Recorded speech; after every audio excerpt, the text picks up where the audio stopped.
Hello, America. I'm over here in Moreno Valley at a bowling alley, and it's a great night for fun, fellowship, friends, and on this night, talking with veterans. Now, I saw you guys today bowling, some great skills out there. Actually, I myself bowled as a kid. It was fun stuff. One time, we had a tournament, and like the last game of the tournament, we were out there bowling, and the game win was on me and also another guy named Quincy. Like, hey, Quincy, what's up? If you're out there, hope everything's okay with you. But I do a spare. I got a spare. It was great. He threw an amazing ball. It was a strike. We won the game. It was great. And so we went home. We were celebrating. Of course, the other team, they were maybe upset, but it was a hard-fought game. But the thing, though, is this. Now, in this post-election time, many of you out there perhaps are celebrating, and your team won, your group won. Some of you guys are perhaps, you're sad in your sight, didn't win. But on this day, we take a little time just to pause and recognize those who really made it a way for us to have a chance to vote and a chance to compete and to have this great life here in America. And they're here tonight. Some of them are here tonight, some veterans. So I'm asked right now real fast, your name, your branch of service, and also, too, what you did, your duties there. My name is Bill Finley, United States Army. I was 95 Bravo Military Police. Wonderful. And what did that consist of, some duties that you... I was a combat MP, so I had duties overseas in kind of combat role. And I also actually had garrison duties where we actually patrolled Fort Lewis, Washington. Wow, amazing. And over here? My name is Dwayne S. Washington. I was in the U.S. Army. My MO was 72 Echo 20, Telecommunications Center Specialist. I was also the crypto specialist and radio operator. But I served with the combat engineers. This is amazing stuff. So many things you think about. You think about people being out there and fighting in different ways, but there's so many different things that need to be done that you guys did for us. We just elected the 45th, actually, President of the United States. And, I don't want to get into the who like Donald Trump is and who he's going to be. We have a lot of discussion about that.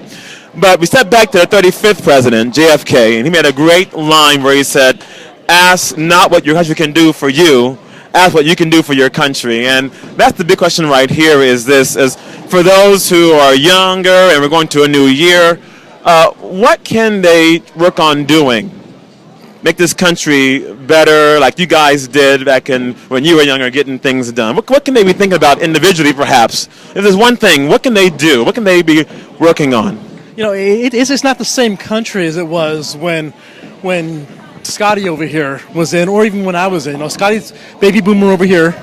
Now, I'm part of Generation X, and we got the millennials coming in who have a totally different mindset than we had going in, and they're the future that we're looking towards now. And I know with Scotty's generation, the baby boomers probably felt the same way that about Generation X as we do about the millennials now.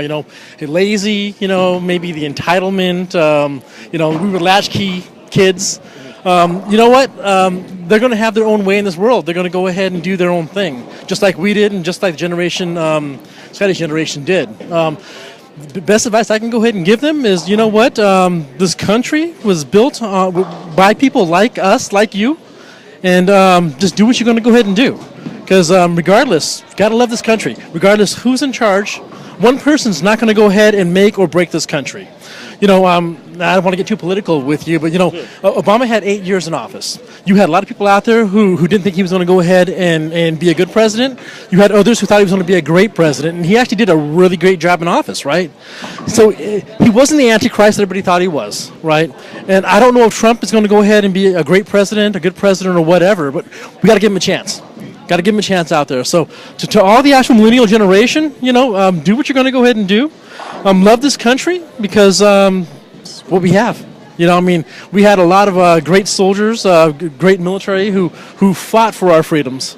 And I know they're out there right now, and they're still fighting for our freedoms in Afghanistan and Iraq.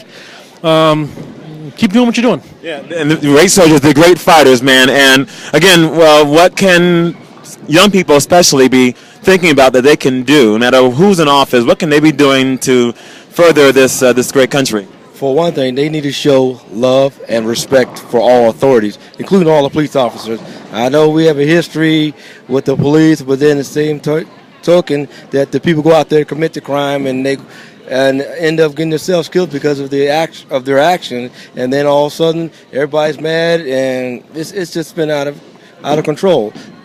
It's about respect for whoever's in office, and gotta understand one thing: peace is not free. We as veterans that sacrifice, a lot of the real heroes are ones that are buried at the National Cemetery. Those are our fallen soldiers. They deserve a lot of honor. We are survivors. And we all know that throughout the wars, a lot of American veterans have died for this country. And the peace is not cheap.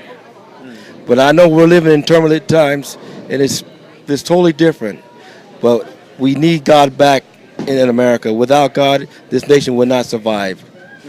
I agree. Yeah, definitely. We need God. We need prayer back at school.